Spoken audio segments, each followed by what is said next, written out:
अस्सलाम वालेकुम। पिछली वीडियो में आपसे मैंने हज पे जाने से पहले और हज के दौरान क्या क्या एहतियाती तदाबीर करनी है उसके बारे में बताया था। आज मैं आप सबको ये बताऊंगा कि हज के दौरान ज़ियादतीस के मरीज़ ने अपने पाँव का कैसे ख्याल रखना है। जैसे कि पाँव के बारे में ये कहा जाता है कि ज़ियादतीस का मरीज़ अपने चेहरे से ज़्यादा अपने पाँव का ख्याल रखें।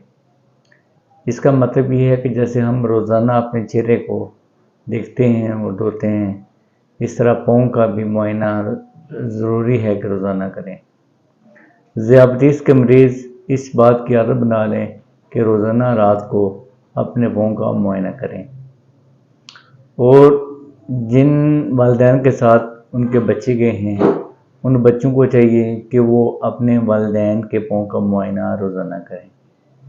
किसी भी तब्दीली की सूरत में करीबी मरकज़ सेहत पे जाकर चेकअप करें। इसके अलावा पाँव को खुश्की से बचाएं। अगर पाँव में खुश्की है तो बेहतर ये है कि रात को रोज़ाना आप कोई लोशन या वैसलीन का इस्तेमाल करें।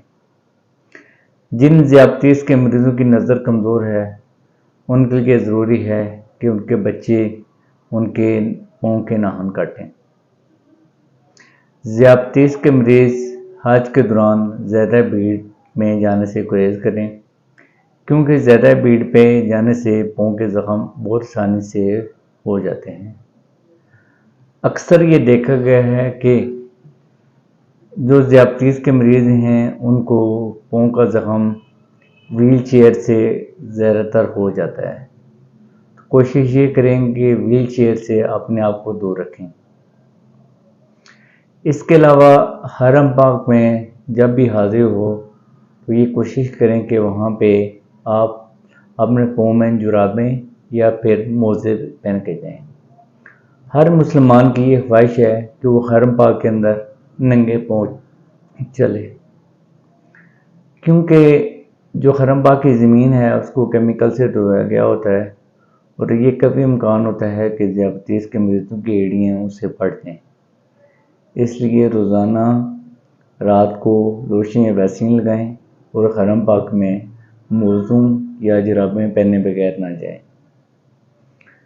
ज़ियादतीस के मरीज़ हज पर जाने से पहले अपने साथ 2 जूतों के जोड़े रखें और कोशिश ये करें कि जो उनके जूते हैं वो तकरीबन 2 से 3 माह पुराने हों और जूतों के मुंह खुले हों, तंग मुंह वाले शूज़ ना हों, क्योंकि तंग मुंह वाले शूज़ से उंगलियां सिकुड़ जाती हैं, जिससे ज़ख्म बहुत आसानी से बनते हैं।